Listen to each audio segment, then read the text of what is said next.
Mga mahal kong kababayan, tayo po ay tumayo. Atin pong salubungin ang pinakamagaling na Pangulo ng Pilipinas, Rodrigo Roa Duterte!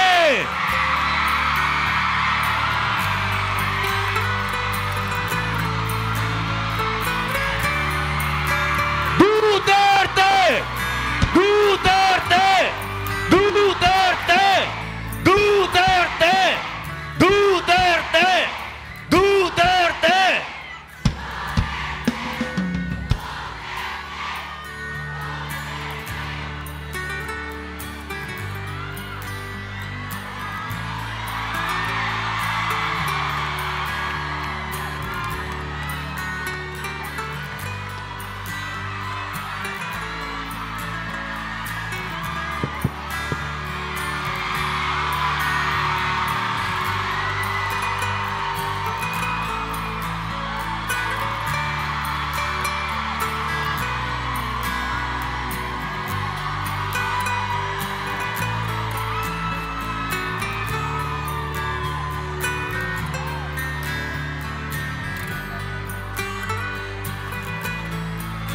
Magandang hapon ho sa inyong lahat. Alam niyo, I do not know if you still believe in me.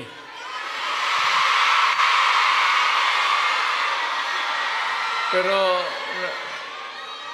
nakatingin ako sa inyo. Ano ko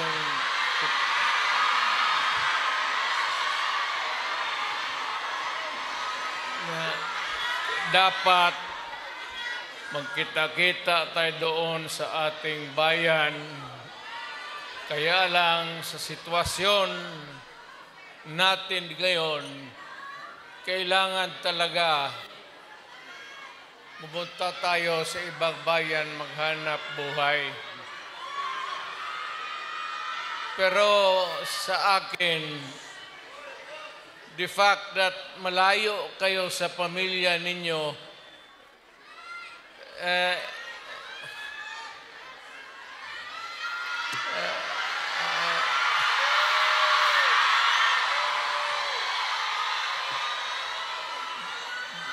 dama ko yung lungkot at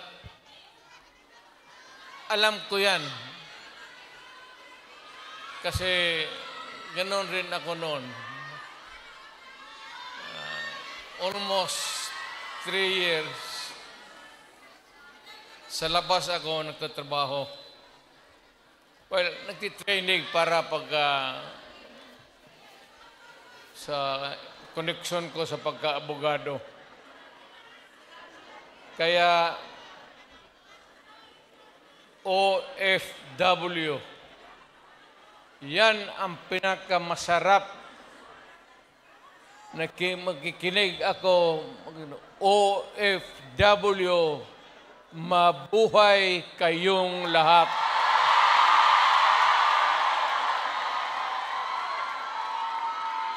At ang mundo dapat magpasalamat na merong mga Pilipino na magpunta dito sa kanila, sa ibang bayan, para magtrabaho para sa kanila at para sa atin, makaipon ng pera para sa pamilya natin. Kasi, well, you know,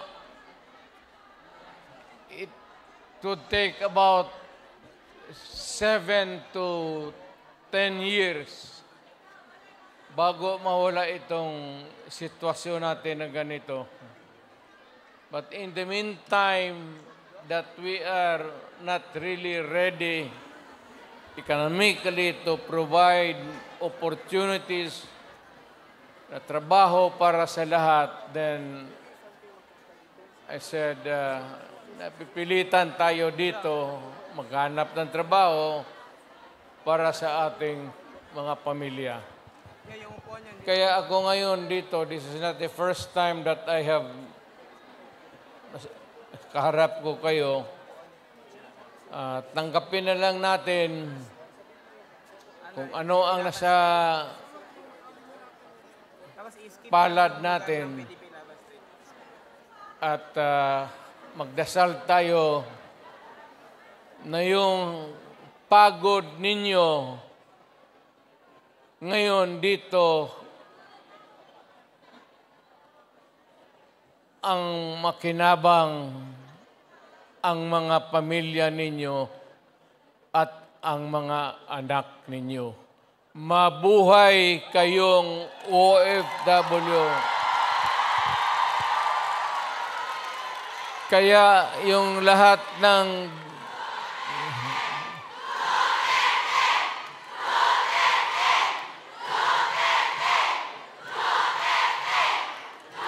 Kaya kayong lahat ng mga dalaga pa,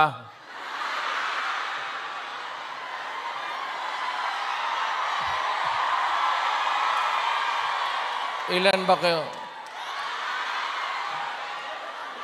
Matagal pa naman ako dito, 1 buwan pa. Pakasalan ko kayong lahat para lumigaya kayo at magkaroon ako ng maraming pera.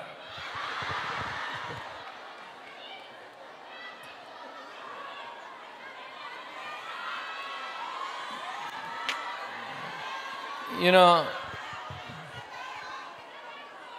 hindi lang ito sa sabihin ninyo. Hindi ako nagbubula, ha? Yung mga taga rito na tumanda na nung nakilala yung pamilya ko. Yung matanda na, yung may karanasan sa Davao noon, alam ninyo yan na ang sitwasyon namin pareho sa inyo. Matagal kaming walang ama. Kasi abogado siya, maano pa naman ang Pilipinas noon, ang hanap buhay, nasa siyudad talaga. Ang abogado, walang silbi dyan pag sa barangay. So, ganun,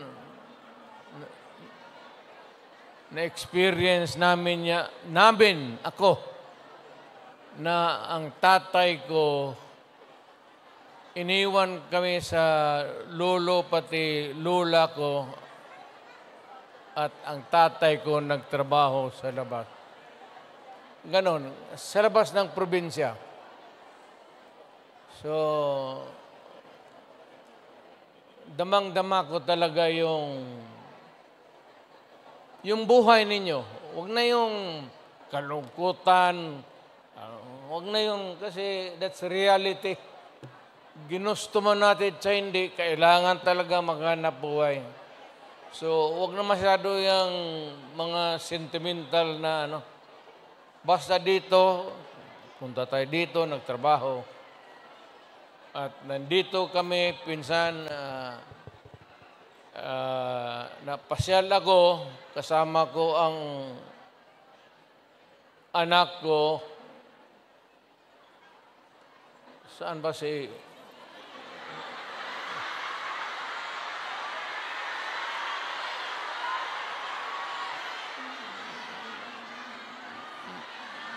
May anak ba ako dito sa labas sa inyo?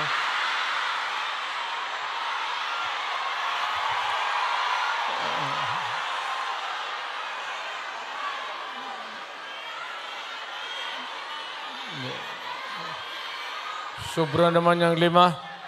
Pagkaalam ko, 2.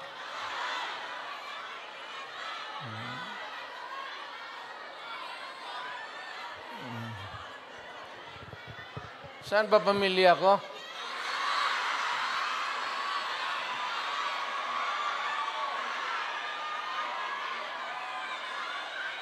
Wala pa, sir. Wala pa. Wala pa. Si Inday na Nakausap, okay na. Ang importante dyan si Inday kasi Inday yung politiko eh. So, mabutit naman. So, anong pag-usapan natin? May pera kayo ibigay? Basket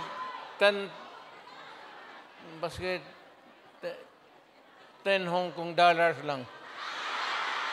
Marang makin ako kitain dito.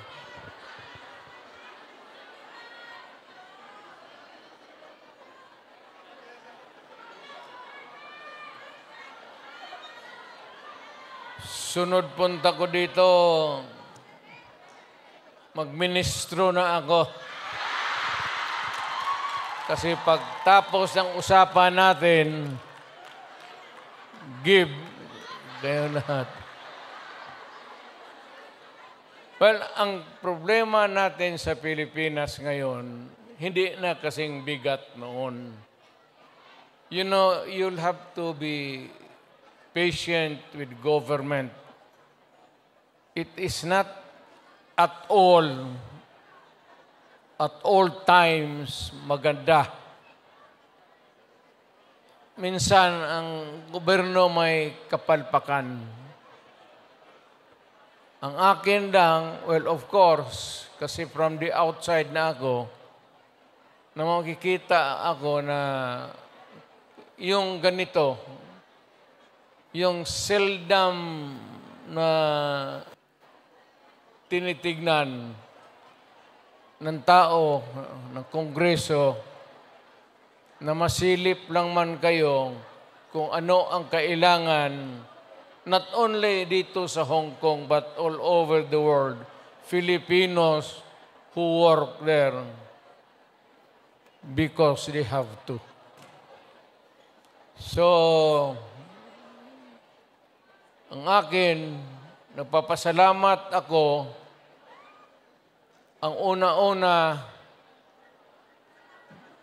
yung tulong ninyo sa economy ng bayan. At second, yung social order. Yung problema na yung mga anak natin makapag-aral ng husto. Kaya naman ako nakita ninyo na patong-patong ang kaso ko. Sa totoo lang, baka ang balita ko, may warrant daw ako pag... Hindi, totoo. Yung sa ICC or something. Matagal na akong hinahabol ng mga putang ina.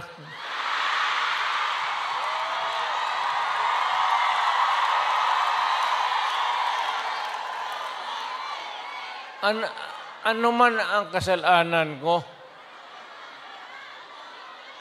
na ginawa ko man ang lahat sa panahon ko para may kunting katahimikan at mapayapa ang buhay ng Pilipino.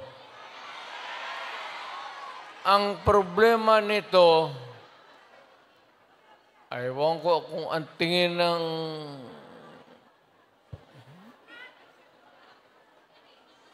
ako'y raw yung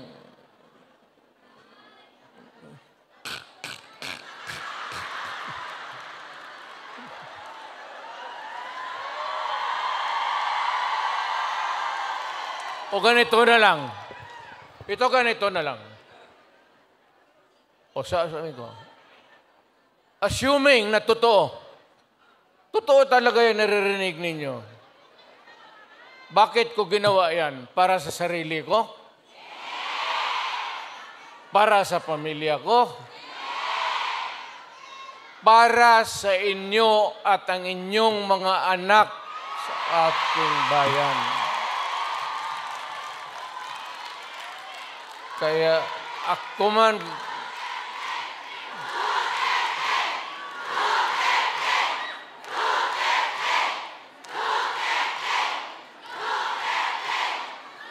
Ang higiin ko na lang sa inyo, total, kung ganito man talaga ang swerte ko sa buhay, okay lang, tatanggapin ko yan. Wala tayong magawa hulihin tayo kung ikulong tayo. Kaya lang, meantime, mag-contribute kayo, baski $5, $10, para paglabas ko sa presuhan, pagawaan ninyo akong monumento katabi ni Rizal. Si Rizal may hawak na libro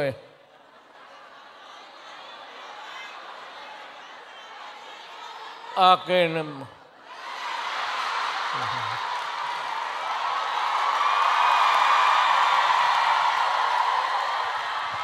Kaya bakit? Tumahimik ba ang bayan natin kung Pilipinos, hold up dito, hold up. Wala nang ginawa ng ini. Tayong mga ayaw ng gulo, napipilitan tayo to confront evil because nandyan sa harap natin. Sino ba naman gustong pumatay? Putang inang yan.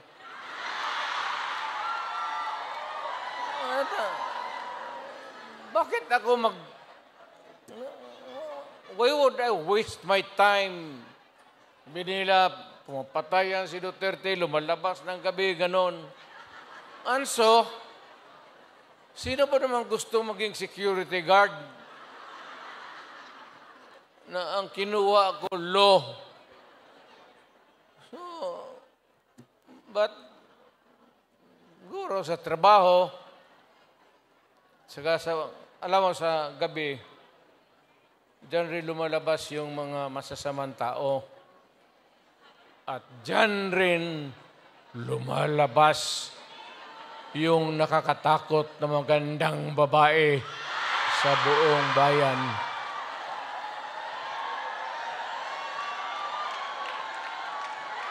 Sino bang nakita ninyo maganda sa araw? Nakita?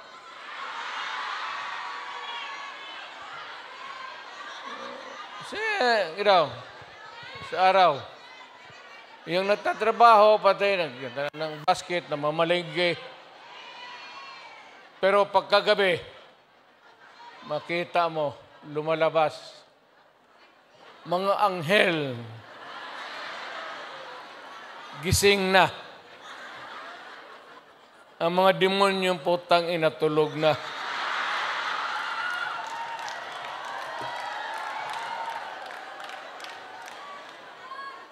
Hindi. Ano na lang tayo? Seriously now. No, our country is not... tayo, gumawa natin third floor for exclusive use. Para every Saturday makita-kita tayo.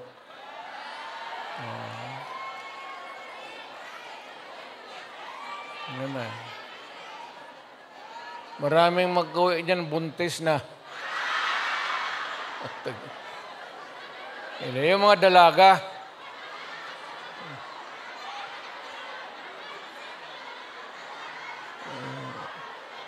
Mahirap kaya walang ano.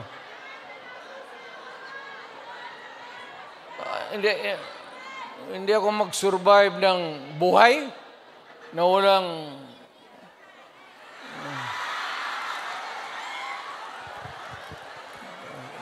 dito pa. Nandiyan ba asawa ko?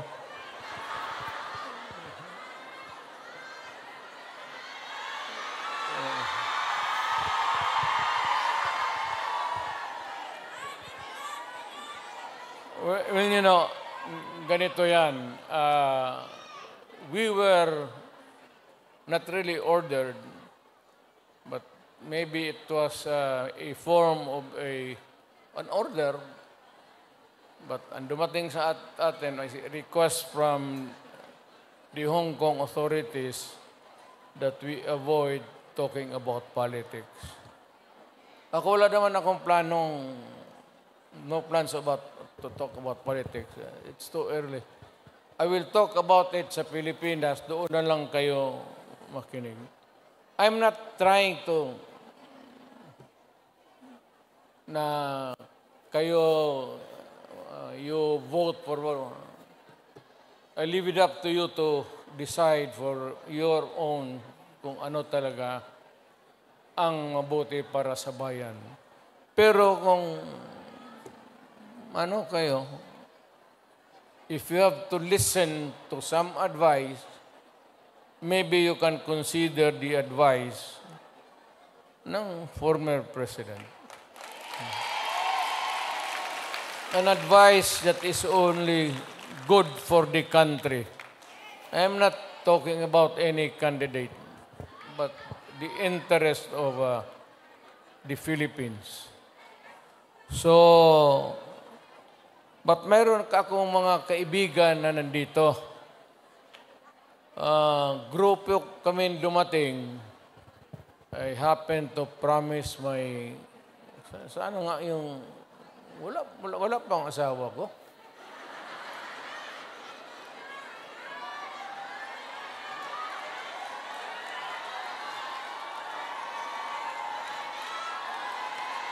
Wala ah.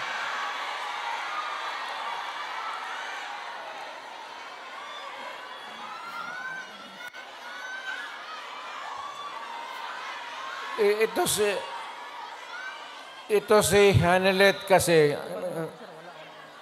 ang asawa ko overseas worker niya. Yung asawa ko ngayon, yung una kong asawa, wag na yun. Okay. Nanay ni Inda yun. Medyo problema tayo. Alam mo yung nanay ba ni Inday? Tisayan. Tapos, nakita ko yan sa aeroplano, stewardess eh. So, pag hinanap ko kung saan yung bahay. Doon sa Monteverde, doon sa Davao, pasok ako sa mga bahay-bahay doon, nakita ko ang gaga. Nagalaba. Sabi ko, maganda ito ah. Tapos sa hagdanan ako sa kabilang, sabi ko, Miss, labandera ka?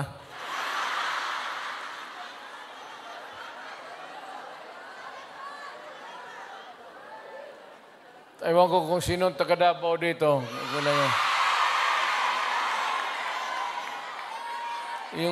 Yung hagdanan nila may nung nahalata ng nanay si Puring,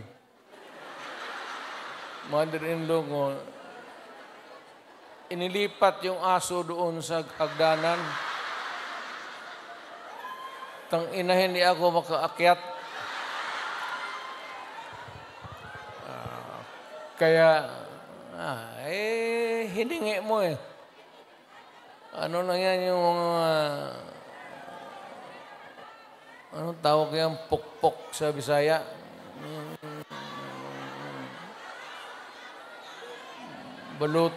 Balutin mo ng karne, tapon mo doon.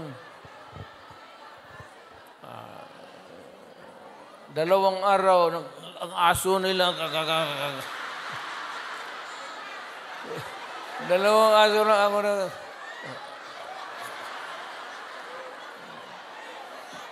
Tangina mo. Nung namatay, kasi yung nanay ni Elizabeth may pwesto sa bangkiruhan. Mga damit. Kaya, yun. Ito naman si Elizabeth. Mahaba ng istorya. Pero basta tinanan ko. Dinala ko sa Digos. Kasi nung na high school ako, nag-abot ako ng Digos. 7 years ako sa high school eh. May graduate school na doon. Umabot talaga ako ng Digos, putang ina. Doon na ako nag-graduate. Sa bagay, sa totoo lang ha, hindi ako nanggayabang. Nothing to be proud of. Nothing to... Alam ba ninyo, ang presidente ninyo, 7 years high school. Oh, taga-Davao, alam ko alam. Tignan mo ako, sinong mahusay sa lahat? Kasi nag-aral ako ng matagal sa high school talaga. Tinapos ko ng 7 years para ma-master ko yung buhay.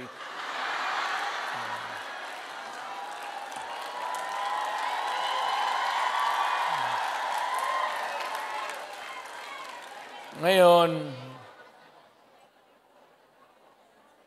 noon nagpunta ako dito, magpunta kami ng pamilya, wala man kaming kilala. Ngayon, magpasok ako sa harap ninyo, mayabang na. Mga kababayan, ano bang sunod ang gagawin natin? Ano ba itong Pilipinas? Maligaya kayo o hindi? Maligaya pala. Sa bahay, hindi na. Yung Inday na. Yun ang maldita. Di ba sinabi ko sa inyo, sino yung mga matatanda dito nanan? Di ba sinabi ko sa inyo, maliit pa yan si Inday. Sinabi ko na sa inyo, maldita yan, bantay kayo. So, nakita nila nagbugbog ng pulis. Hindi lang yun. Hindi, yung nakita lang ninyo sa TV, maraming binugbog yan, mga driver namin, pati buang talaga yan si Inday. Pero kung yun ang masunod sa inyo, magsunod sa akin pagka...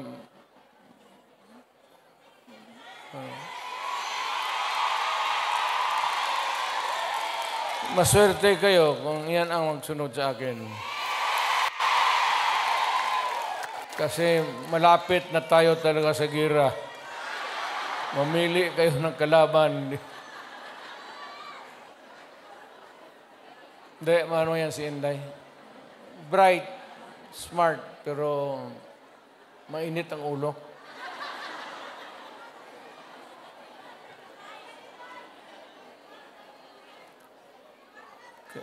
Hindi na ako magtagal kasi ang pinunta namin dito, magpakilala naman.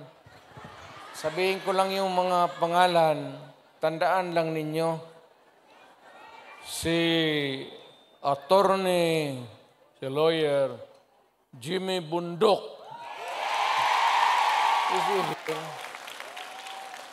Ayan, nandito pala eh. Then we have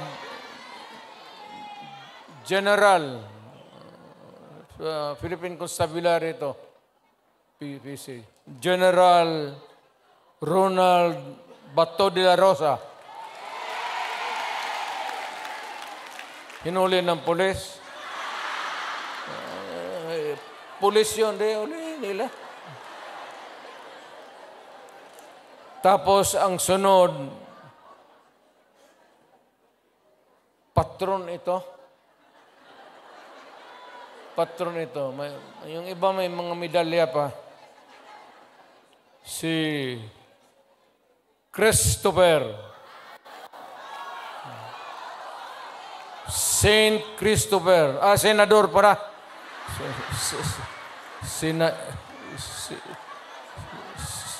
Senador Christopher Lawrence Bongo.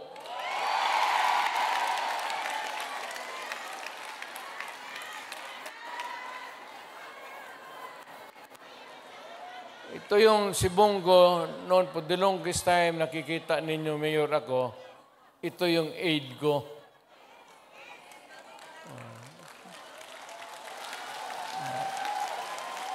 My first aide was a military man. Si Lieutenant,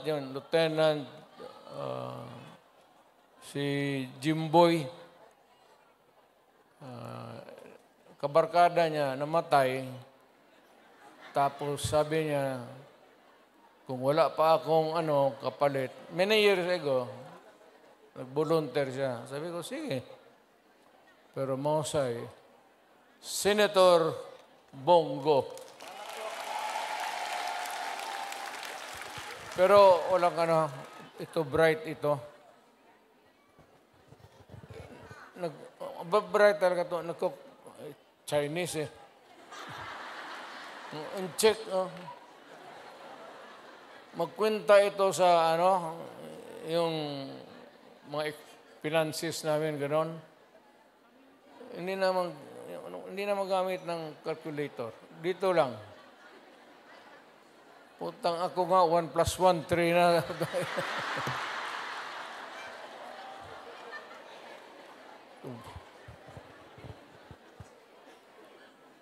Tapos may isa to. May ari ang mga ilunggo, dere.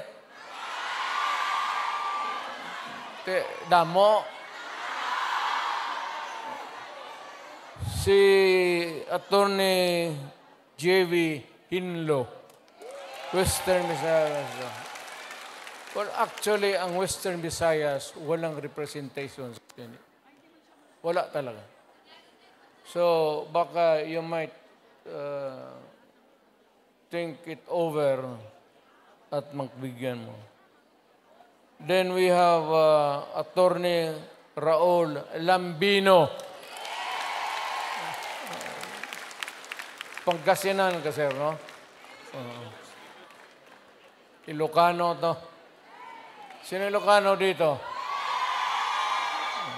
Okay nam.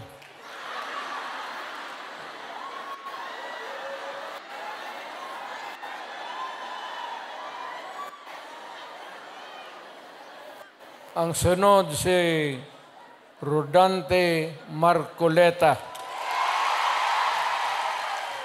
Is a very decent man.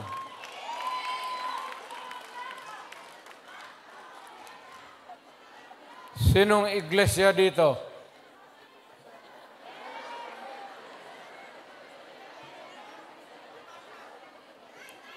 Kandidato natin yan, ha?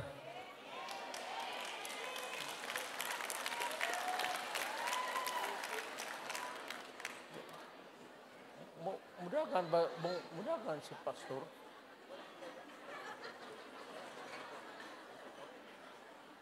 Kibuloy mo dagan. Si Pastor Kibuloy, Mayor, nasa standing. So kung hindi mo siya include sa ating sunod yan standing. Puro mo dagan siya. Si Pastor Kibuloy. Andito pala. Hindi ko alam yan, ha? Honestly. Tatakbo pala. Baka naglakad ito kasi hanggang ngayon wala pa. Di ba siya yung kaharap ninyo palagi? Pastor Apollo Kibuloy.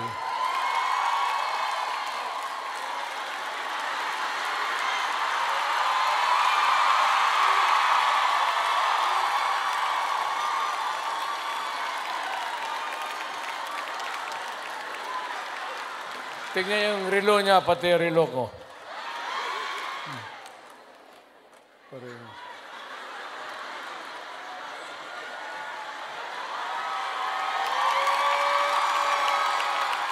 At least si Pastor, pag humawak siya sa dibdib niya, kaharap kayo, yung pag-ibig niya yan para sa lahat.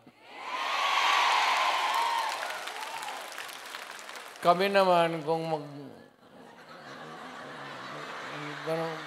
maglugod, tapos nakatingin ng magandang babae,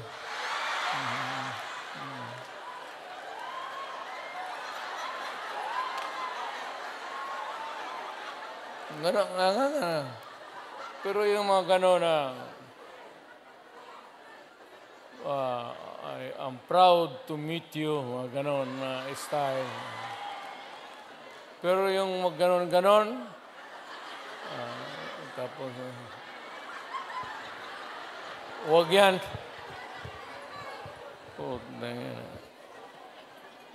Ang sunod si Attorney Vic Rodriguez. Ito, mahusay ito. Mahusay talaga ito. Galing ito ng Malacañang. Sana ito maging chief of staff, pero ayawan ko. I will not elaborate.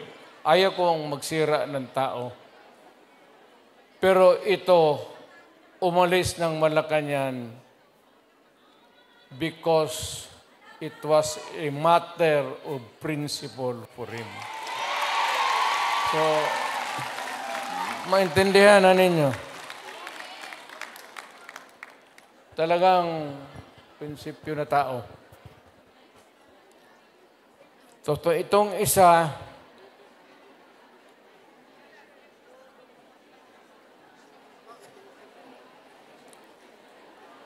gusto magdagdag ito ng babae sa buhay niya.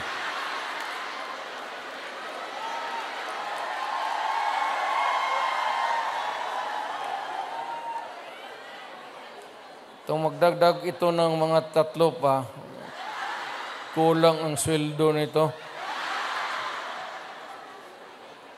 Si Epe sa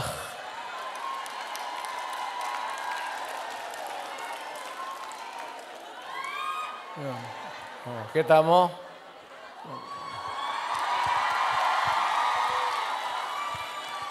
Basta yung magganyan-ganyan.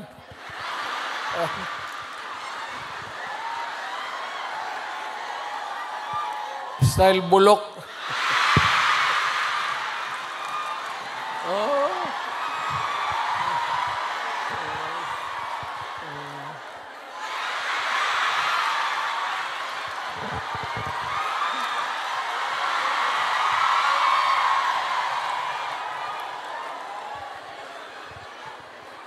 Totoo. Ang kanya ako, Willie, na pakilala. Tapos, ibig mag-handshake. Mag-ganun muna. Hindi ka naman Diyos. Ginagawa ka lang ng...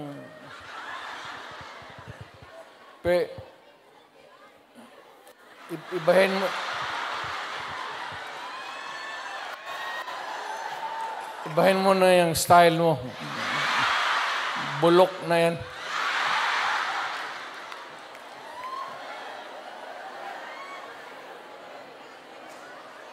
Tapos may idagdag kami, kung sakali lang. Total makatulong ito. Ibig sabihin, kung sumubra kami sa numero 8, but taga Davao kasi ito. At hindi naman namin mapigilan kung tumakbo. Nandito, hindi ko naman hiyain. So, isasali ko na lang rin baka. Doktor ito. Pero ang balita ko, mga 8 na pasyente niya namatay na.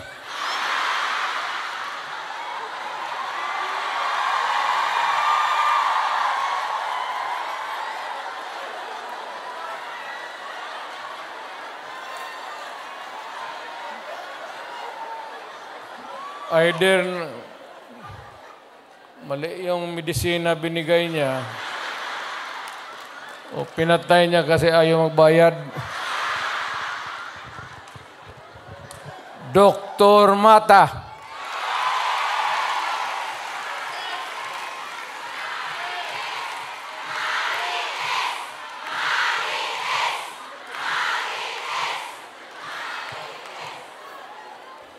Kumpiyansa kayo niya.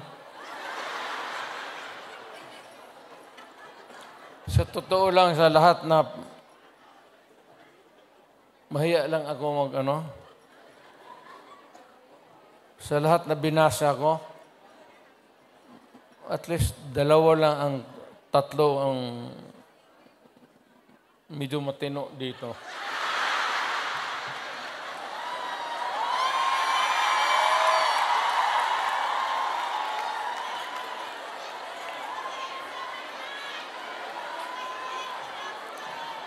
Ang hindi ko talaga masiguro itong si Bungo. Hindi, mababait ito sila lahat. I mean, mga kapatid, I will not, hindi ako ng muka. Time na.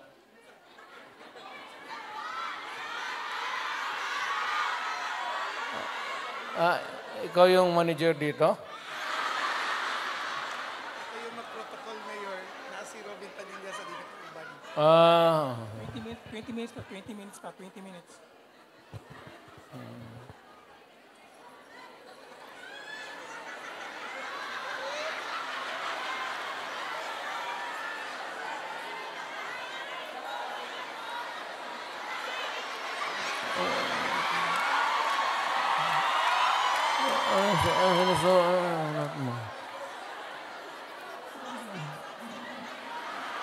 Buntis ka?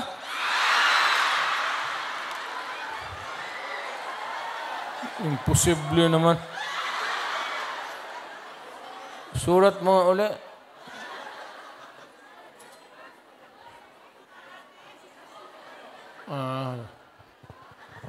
Kala ko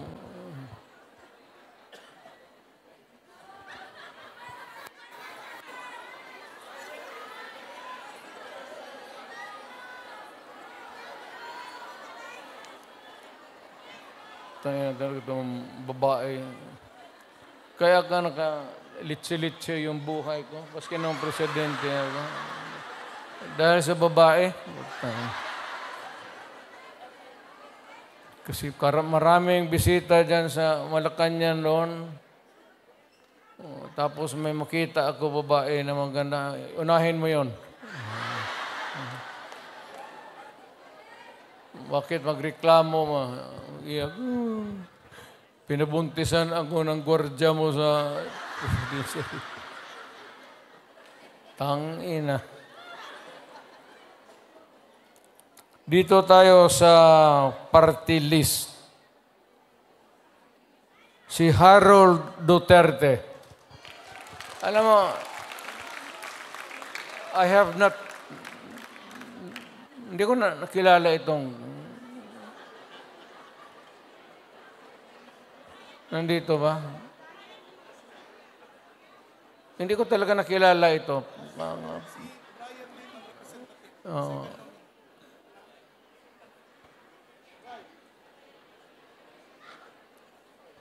Ang nandito si second nominee, si Brian Lim. So, may dalawang injector dito. Go pati Lim. Dito na lang kayo magtakbo sa Hong Kong. Sige.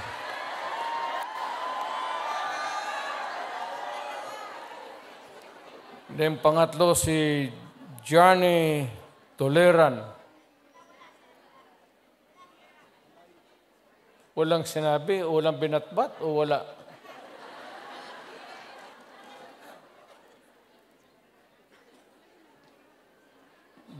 Bakit? Wala siyang pamasahe?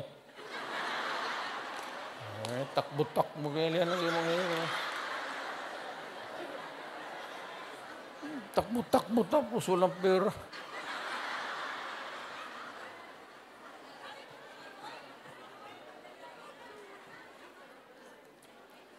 Ano pa ba? Ano pa ba ang... Seriously now, ano pa ba ang dapat ninyong malaman? Well, one is that we're trying really to improve the governance of the country to help. Lalo na kayo who are here working, sending the remittances, the money, to make your family stronger. I would encourage you to, number one, pray to God that you will persevere. Hindi naman tiis, pero yung mag-persevere ka sa trabaho ninyo. Kasi pag ako, kung hindi na mayor, mag-apply na rin ako dito sa Hong Kong. Hindi man ako maghiya magtrabaho ng bagahe, kaya wala mang kilala sa akin. Just pray to God and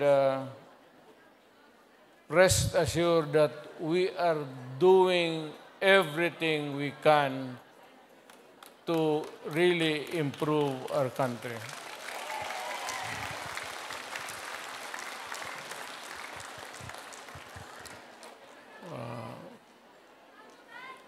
Well, anyway, kung hindi ko kayo maano, mayang gabi sa may plaza ba dito? Mag-upo lang ako doon, isa-isa lang.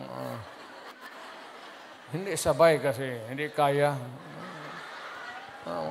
Istorya tayo ng problema natin sa buhay.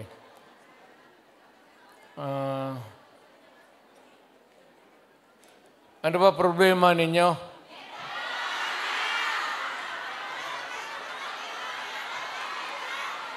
Ano problema ninyo?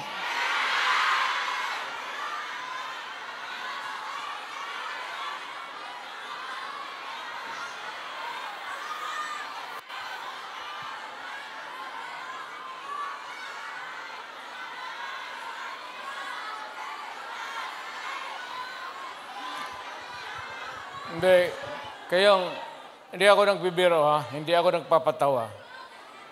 Kayong may mga asawa, keep your faith in the marriage.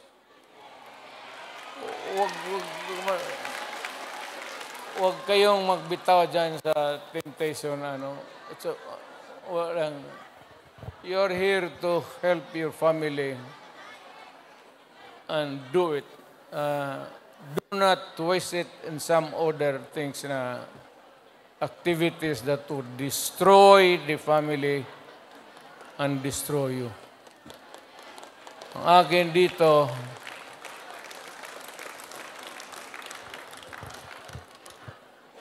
dito, punta lang ako from time to time. Pero kung kailangan talaga ninyo, hindi ako nagbiro ha. Kung kailangan talaga ninyo, if you want something kung sakali brought to the attention of the authorities here in Hong Kong, whatever it is, problem, makausap natin, I am willing to do it. Malapit lang naman, it's 1 hour 30. Hong Kong and Davao City are equidistant. 1 hour 30 minutes lang rin ang... So, I can come. Kung ano lang, huwag kayo pabigla-bigla. Huwag kayo mapabigla-bigla. Kung hindi mo kaya, sino bang... Yung leader ninyo. Kung hindi ninyo kaya, baski ano klase yung problema. Kung hindi na ninyo kaya, tawagan ninyo ako.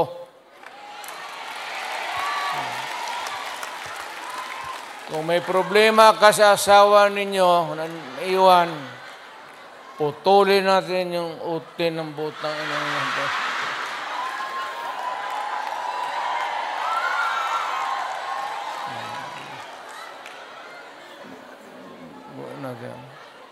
Basta, nandyan lang ako sa Davao. matagal ako nagserbisyo. I started as a prosecutor. I was doing trial work in court. Then vice mayor, mayor for the longest time. Alam ko ang... basta alam ko. Okay na to.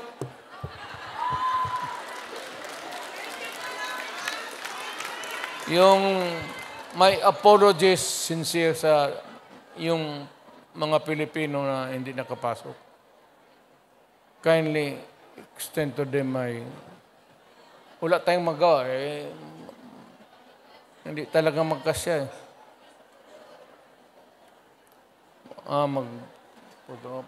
Sige.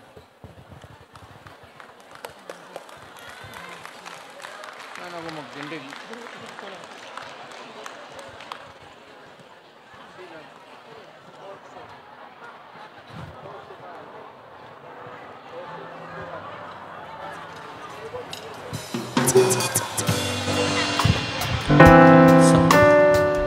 Maraming salamat, former President Rodrigo Roa Duterte.